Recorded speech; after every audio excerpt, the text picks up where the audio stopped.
Hello boys and girls. Today I was thinking to make a video about how to create nice looking, professional looking thumbnails for your walkthrough videos on YouTube. The guides that I saw on YouTube seem to favor using Photoshop for this.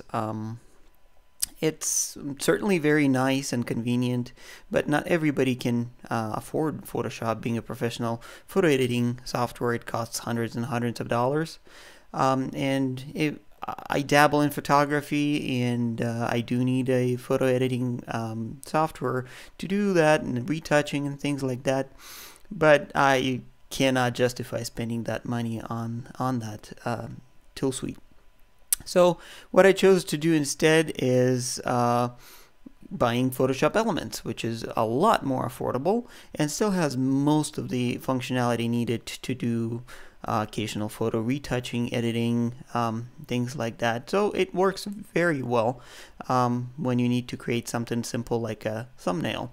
So why don't we just go right in and try to create a thumbnail for an upcoming game that is Metro Last Light. So to start this, just like everybody, you need to find an image to work with. You can either create your own, or an easy way to do it would be to go to Google Images and search for something that would work for you as well. So Metro Last Light wallpaper, that sounds good. So when I look for images, I usually look for a layout and the size of the image that would satisfy most of my requirements. Because of YouTube restrictions, or should I say functionality, they seemed to cover up usually the top left and bottom right corners.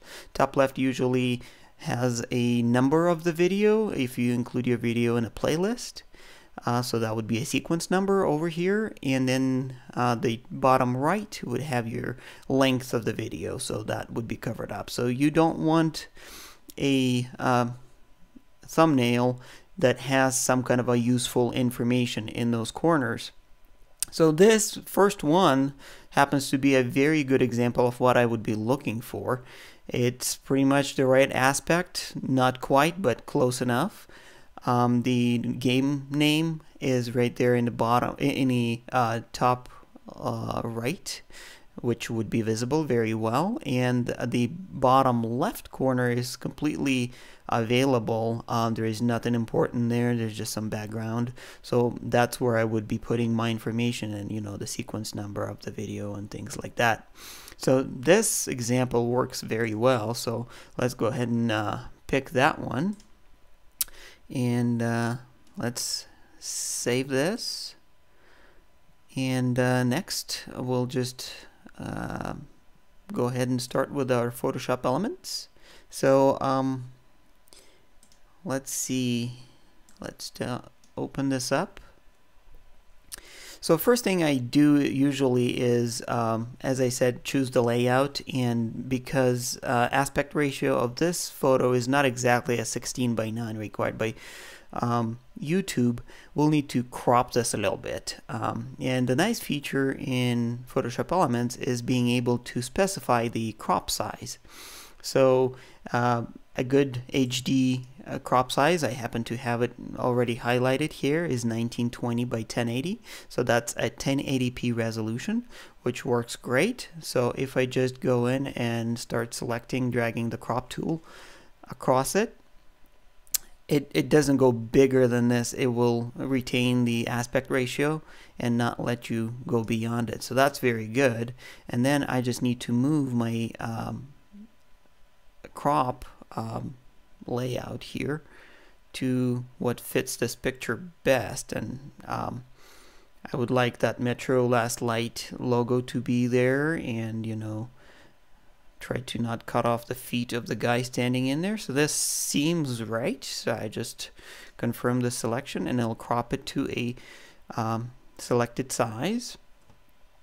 So next thing I will do after this is done here, we'll create as I said, this area in the bottom left seems right for any kind of annotations or numbering or anything else, but it is kind of light. So I was thinking to use the text color kind of similar to this Metro, which is yellowish white. And if I put that yellowish white text over here, it probably is gonna not stand out very much because of the light background. So what I usually would do is retouch this picture just a little bit, adjust the brightness of this corner to just offset that light text against that darker background. So in other words, I just need to make this corner just a little bit darker, not much. I don't want to make it black, so that it still looks right in the picture. So to do that, I usually would add another layer on top and use a brush tool over here. Set the opacity for the brush about 30%. That's usually works well. You don't want a brush that's too small, so as you can see, my brush is pretty big. And just, oh, sorry, that was not what I intended to do. It actually lightened it up instead of darkening it. So I'll just undo and select this so that the foreground is black. And just go ahead and just darken it up in there. And you can do several passes until it just looks right. So this looks fine, and it doesn't look too out of place in the picture.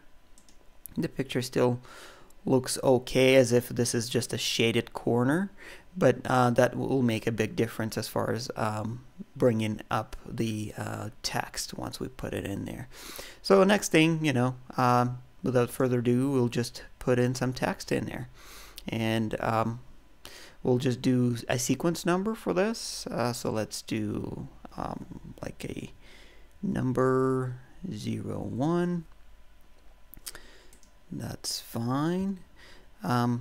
You can move this around and change the font and everything else, but right now it's, as you can see, it stands out pretty well. It did automatically add another layer on top, so I can hide it and see, you know, the difference it makes. I do want to change the color of this from just being white to being this kind of yellowish white. So we'll go ahead and select a color, and when you choose the text color, it automatically switches to this eyedropper tool, which I can use and just try to pick a color that would kind of match what I want. This should be good, and that's not yellow enough. That's still, it's kind of, well, let's change the font as well. This font is weird. Another tip is you'd probably want to keep to the TrueType, the TT fonts, because they scale well and they don't become all jagged. So TrueType fonts is the way to go. Let's go maybe with this chalk duster. It kind of looks all ragged and stuff to match the game, which is all in ruins. So this looks right, and now that it's a little bolder, you can see that it is yellow, so that's good. Maybe let's try and make it, oh, you can't, this one you can't make anything else but regular. So and now let's try and maybe make this bigger so that it stands out on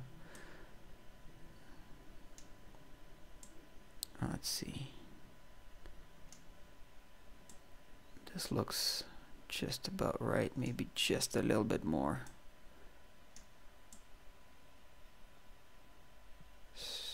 That should do it. So now this is a full-size image. If you upload 1080p videos, this would be good. I usually do 720.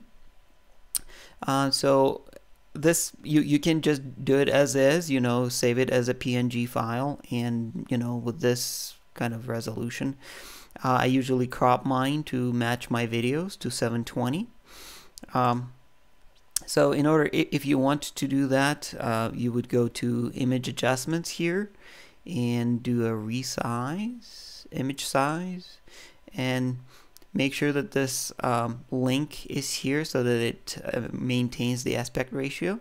And I would just type in 1280 and the 720 just gets changed, the height. So that's the video size for me. So that's the thumbnail size that I usually do. And that's how it resized it, and looks pretty good. If we go and actually zoom out to see how it will look in YouTube, so pretty much just like this, or even smaller like this. So you can still see that it's Metro and it's part number 1. So that seems right. The contrast is there, so it's readable and noticeable. And this font, I like this font. It's pretty cool looking. So at this point in time, this is done. I will just save my PSD file, the original, so that it maintains all my layers and everything else, so I can go back to it and edit it more if I need to. So at this point in time, save as a PSD. That's fine. And then what I would do is go and save as. For the usage on YouTube, I would save it as a PNG as well, and make sure PNG is selected. Name it whatever you want to name it. I usually go in and create a whole bunch of these with different numbers. So this is 1 is fine. 1 matches 1, and then save this. Okay, and then I would go in and go save as again and change the number to 2, 3, 4, 5, and continue on as many parts as I need. And then when I am uploading it to YouTube, I'm just gonna click that custom thumbnail button and just pick it from the list, and all of them would be ready for that.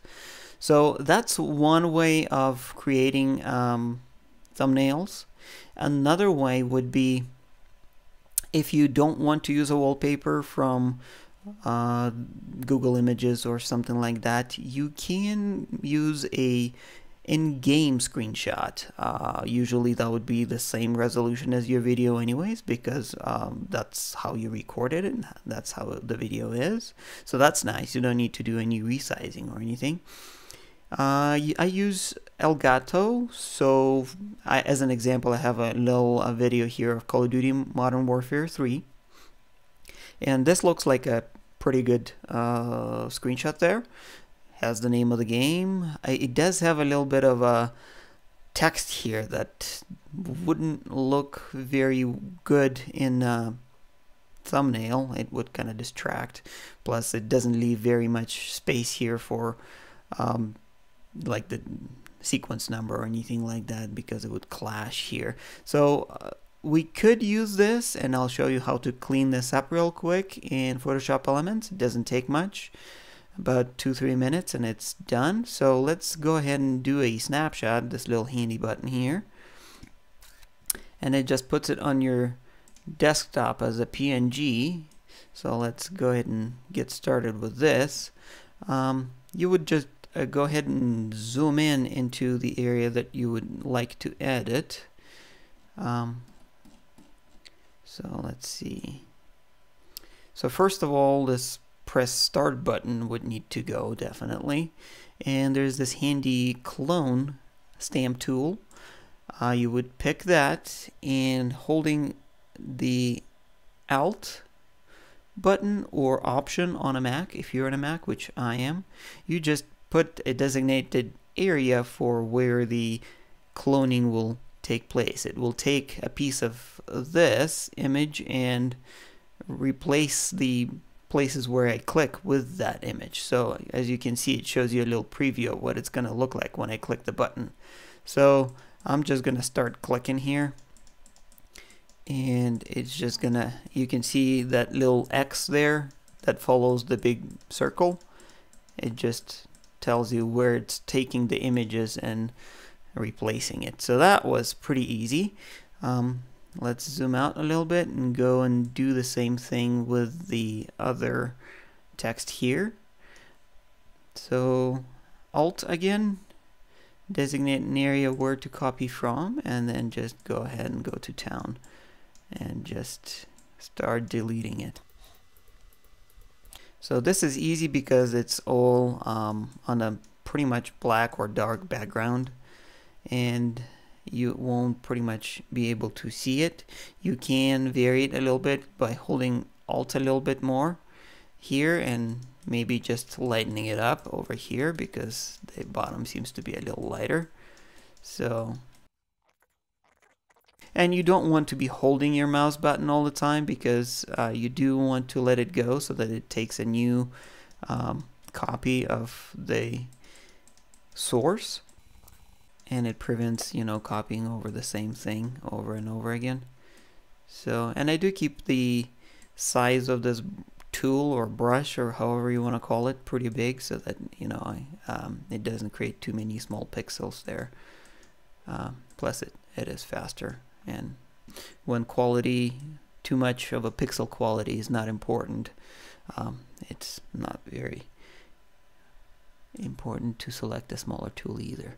So I'm just continuing to do all this thing here, copying from the dark, and then as you see the little differences, you can just try to replicate what's happening in the picture with this. So let's try and do this again. So it's a little harder on, you know, when the background is not all solid, but it's still possible, and it gives you a result that's close enough, and you don't need to worry about it too much here. And this grenade is a little bit harder here, but it's still okay. It pretty much is all ready to go. Just a little bit more over here. There's just some remnants, and that's pretty much it. So if we zoom out, if you didn't know that we just cleaned it up, you can't pretty much see anything in there. So from this point on, you just repeat the same steps.